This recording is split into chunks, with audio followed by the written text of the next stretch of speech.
Hey everybody, welcome back to Guns and Gadgets, the premier source for Second Amendment news. I wanted to bring this issue to you as this is something a lot of people who not only view this channel, but a lot of people in this country can relate to. The Firearms Policy Coalition, you've heard about them a lot here on this channel. I'm a big fan of what they do. I'm friends with many people in the organization, a big supporter of what they do. Well, they just filed a brief in the Third Circuit U.S. Court of Appeals in Philadelphia on a case in which a person was jammed up for his right to keep and bear arms, banned indefinitely over a non-violent misdemeanor. So let me give you the particulars. I wrote them down because I can't remember it all. So the gentleman's name, well, the case, and it's his name as well, is Brian Range versus the Attorney General of the United States of America.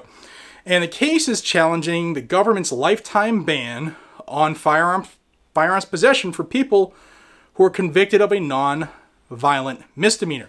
Now, I know there are right now a lot of people are going to say, what about us non-violent felons? I hear you. We all hear you. And nobody should be banned their rights.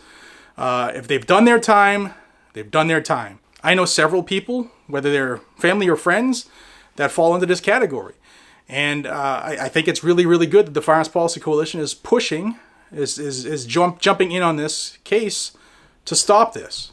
So here are some of the facts of the case. This happened in 1995, 26 years ago. 26, yes, 26 years ago. So Brian Range was convicted in a Pennsylvania state court for making false statements to obtain food stamps, which is a Class 1 misdemeanor.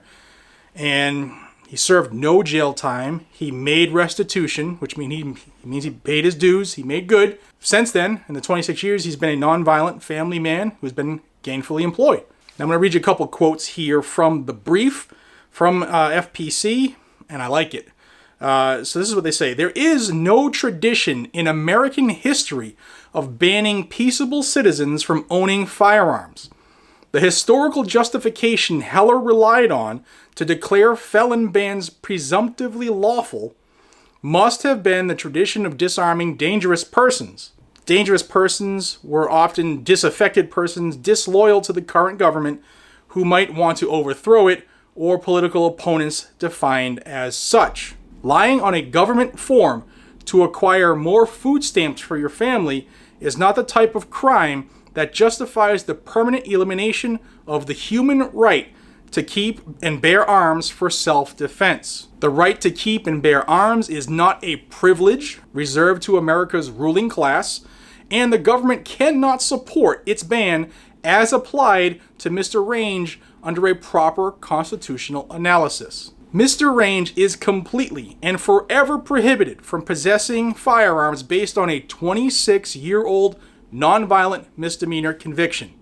The founders never intended for someone like him to be deprived of the right to own a firearm for any period of time, let alone for life. We believe that the court should hold the government's prohibition unconstitutional and restore his Second Amendment rights. I think it's awesome that FPC is doing this, and this isn't the only time they jump in on cases like this around the country.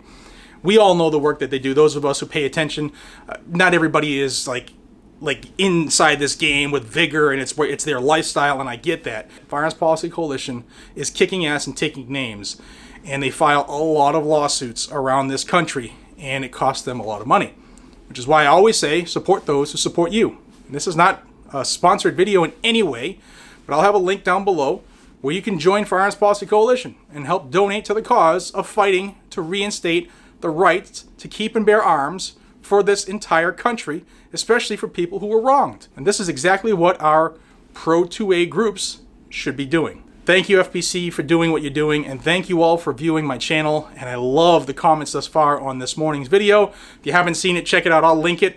I want to know what your opinion is, and the comments thus far have been pretty damn good. So thank you for your time. I appreciate each and every single one of you. Please subscribe to the channel if you want more information on a daily basis about the Second Amendment and the constant fight to maintain our right to keep and bear arms by these clowns that think they have power over us. And until we see each other again, be safe, stay vigilant, carry a gun, and keep you, yourself, your friends, your family, your community safe. I'll see you on the next one. Take care, everybody.